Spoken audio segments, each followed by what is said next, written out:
Bonjour frères et sœurs en Christ, c'est la sœur Foi Marguerite Amouillé. Aujourd'hui, je viens pour vous rendre témoignage de la vision que j'ai reçue il y a de cela quelques mois passés. Donc, avant de donner le message, on va remettre ce moment dans les mains du Seigneur Jésus-Christ. Seigneur Dieu, merci pour ce message, merci de confirmer ta parole. Merci de te glorifier dans ta parole. Seigneur Dieu, que ce message puisse toucher, Seigneur Dieu, tes enfants, afin que tes enfants soient prêts au moment venu, au nom de Jésus-Christ. Au nom de Jésus-Christ, que ma personne s'efface et que ce soit ta personne, Seigneur Dieu, ta majesté, ta royauté qui se glorifie au travers de ce message, qui se manifeste au travers de ce message. Je te rends toute la gloire. Dans le nom de Jésus-Christ, je t'ai prié. Amen. Dans ce songe en question, je me suis retrouvée dans une cour. Et la cour en question faisait face à une végétation. Et donc, dans cette cour en question, je me suis retrouvée, je cherchais à manger dans cette cour en fait. Mais je ne trouvais pas à manger. Et je suis sortie de cette cour. Et pendant que je sortais de la cour en question, d'autres personnes m'ont suivi. D'autres personnes sont sorties également de la cour en question pour chercher en fait à manger. Et dès qu'on est sorti, on a vu à la végétation qui est en face de la cour, on a vu des brebis, des agneaux qui étaient morts. Il y avait plein d'animaux qui avaient fui la brousse et qui étaient venus un peu plus devant la ville.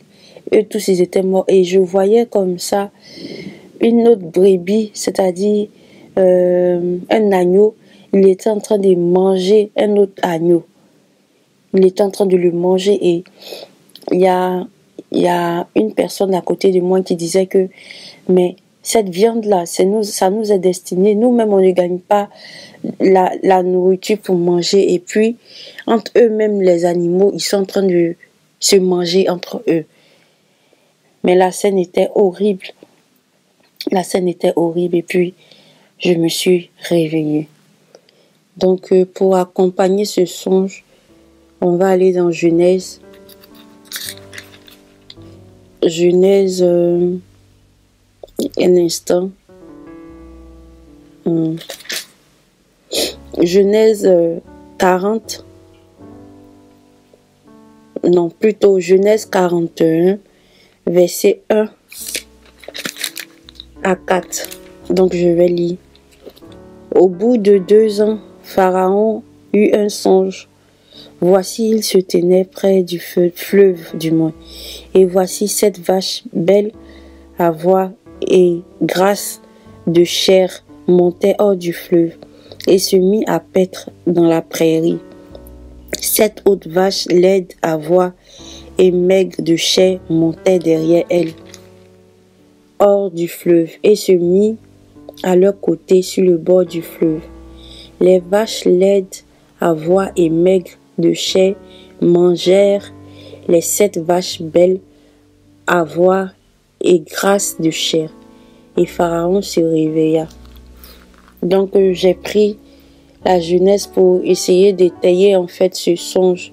C'est ce songe que Pharaon avait vu et qu'il a demandé à Joseph de pouvoir lui expliquer ce songe. Et Joseph lui a dit que, lui a annoncé cette année de famine. Donc voilà, j'ai pris le repère pour pouvoir vous expliquer. Sauf que dans le songe en question que le Seigneur m'a montré, la période de famine n'était pas déterminée. Mais la famine arrive. La famine arrive. Et le rêve faisait tellement peur.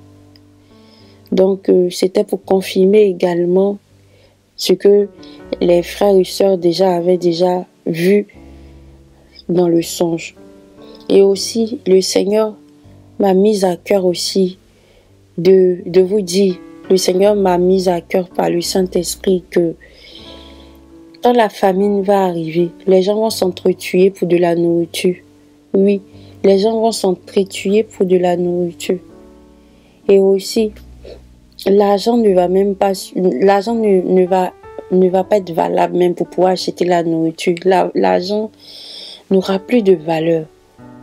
N'aura plus de valeur. Et donc, chers enfants de Dieu, préparez-vous à cela. Et aussi, revenez à Dieu. Repentez-vous de toute mauvaise action, de toute iniquité. Et revenez au Seigneur Jésus-Christ. Parce que en ces périodes-là, c'est seul le Seigneur Jésus-Christ qui pourra pourvoir à nos besoins en tant que chrétiens, qui pourra véritablement nous aider. Et donc, si dès maintenant, nous n'avons pas cet appui dans le Seigneur Jésus-Christ, sachez que quand toutes ces choses vont arriver, ceux qui seront loin de Dieu seront perdus. Ils seront dans la désolation totale. Donc, c'est ce que le Seigneur m'avait montré que je tenais à partager avec vous. Soyez bénis dans le nom puissant de Jésus-Christ. Donc, on va faire la prière de la fin. Seigneur Dieu, merci pour tes paroles. Merci Seigneur pour le songe. Merci également aussi de m'avoir inspiré par le Saint-Esprit. Seigneur Dieu, c'est toi qui as parlé au travers de moi, ce n'est pas moi. Parce que Seigneur, je t'ai laissé toute la place. Seigneur Dieu, prends toute la place, Seigneur, dans nos vies, à chacun de nous. Pour tous celles et pour tous ceux qui vont écouter ce message. Que tu viennes siéger dans leur vie, que tu viennes prendre toute la place dans leur vie. Tu te glorifies dans leur vie, tu te manifestes dans leur vie, Seigneur Dieu, au nom de Jésus-Christ.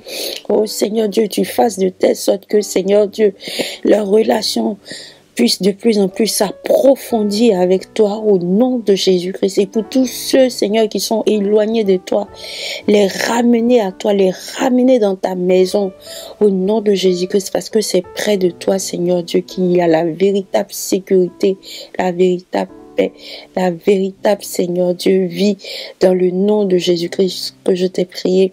Que ce message touche les cœurs, change les cœurs, même les cœurs de pierre, dans le nom puissant de Jésus-Christ. Je t'ai prié. Amen. Merci Seigneur Dieu. Que toute la gloire revienne au Seigneur Jésus-Christ. Amen.